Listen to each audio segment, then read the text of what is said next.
Aujourd'hui, je vous emmène en Ribera del Duero, dans un domaine qui s'appelle Dominio de Es, peu connu, très peu connu, confidentiel. C'est un tout petit domaine. Bon, il commence à être connu de certains amateurs, parce que la rareté fait souvent l'attrait de certains domaines. Donc là, c'est Bertrand Sourdet qui est aux manettes, associé à Olga Escudero. C'est un relativement jeune domaine. Bertrand Sourdet est aussi propriétaire d'un autre domaine dans la même région. On est dans la vallée de Atauta, en plein Ribera del Duero, dans un village, près d'un village qui s'appelle Soria, où il y a pas mal de domaines de vignes. Et là, on est sur des vignes qui sont quand même très anciennes, certains qui remontent à l'époque pré-phylloxérique, donc à peu près de 140 ans d'âge. Donc c'est quand même une grande chance de pouvoir goûter ces vins. Bertrand est aussi par ailleurs propriétaire du domaine de Palus à Chinon avec du Cabernet Franc. Donc là, ça n'a rien à voir au point de vue ni de la position géographique, ni du type de vin. Là, on est vraiment sur du Ribera del Duero classique avec un assemblage alors de Tinto Fino ou le Tempranillo, on l'appelle Tinto Fino dans le coin, associé avec deux autres cépages qui sont Albillo, ALBI2LO, qui est un cépage blanc qu'on retrouve dans certains Vega Sicilia, un peu plus anciens, même si ça ne se fait plus maintenant, mais aussi du grenache teinturier, qui est une variété de grenache qui a un jus plus foncé que le grenache classique d'Aragon.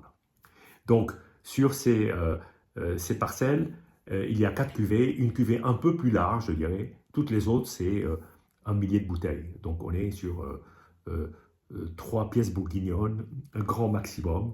Là, sur cette cuvée-là, on est sur une bouteille qui est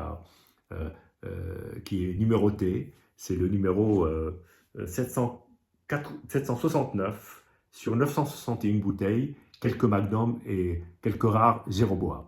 Bien, alors à la base, nous devions rencontrer Bertrand Sourdet, organiser en fait en ville avec un ami qu'il a contacté, organiser une dégustation autour de ses vins. Lui devait apporter ses bouteilles et nous devions organiser ou dans un restaurant ou chez quelqu'un. Finalement, ça n'a pas pu se faire. Mais comme nous avions déjà planifié une date, nous nous sommes dit, bah, tiens, plutôt que de faire un dîner Dominio DS, on va faire un dîner hétéroclite, chacun apporte sa bouteille. Et donc cet ami a apporté sa cuvée, son unique bouteille qu'il a dans sa cave, de la cuvée La Mata. Alors La Mata, ce sont des très très vieilles vignes qui ont été enregistrées en 1904, mais c'était sans doute beaucoup plus ancienne, donc on est probablement 130, 140 ans. L'élevage se fait, en fin d'élevage se fait dans des pièces bourguignonnes, donc un peu à la bourguignonne, mais on est vraiment sur du Ribera del Duero de terroir. C'est pas Ribera del Duero où on mettrait du pinot noir. Voilà, je tiens à le préciser.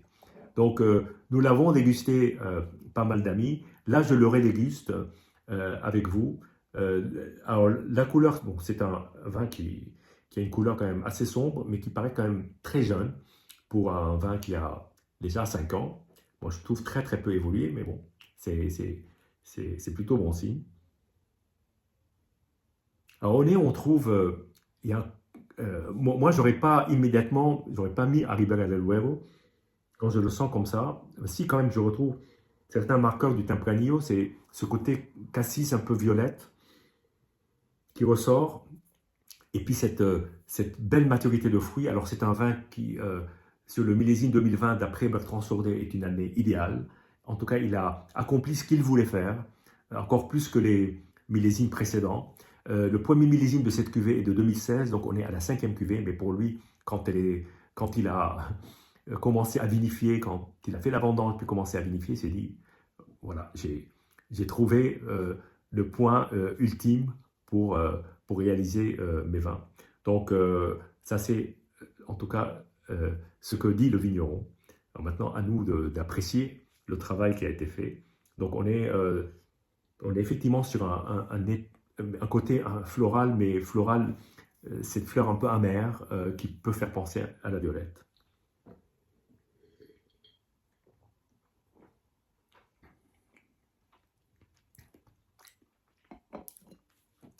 C'est un vin d'une assez belle complexité,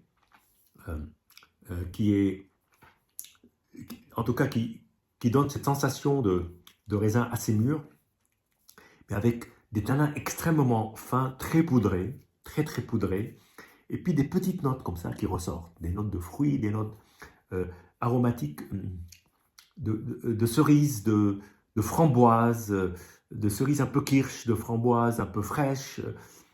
C'est tout un ensemble qui donne une sensation assez aérienne, et pourtant il y a une très très belle matière, une très belle densité. C'est un vin qui est très bien équilibré. On ne sent pas du tout le côté alcool, bien au contraire, il y a une certaine fraîcheur dans ce vin, et il y a une assez belle fin de bouche. C'est un beau spécimen, je dirais, d'une culture de haute couture qui réalise des cuvées très minutieusement. Et là, on arrive à un résultat qui est assez équilibré, agréable et surtout avec une assez belle puissance, pas trop dans le démonstratif, mais plutôt dans la finesse. En tout cas, c'est une belle découverte que ce domaine-là, que je ne connaissais pas. J'aurais adoré rencontrer Bertrand Sourdet. J'espère qu'on aura l'occasion de le refaire une autre fois. En tout cas, c'est une belle cuvée que je garde en mémoire, en espérant goûter d'autres bouteilles du domaine, soit cette cuvée-là dans une autre année ou les 3 autres. En tout cas, je vous dis santé et à bientôt.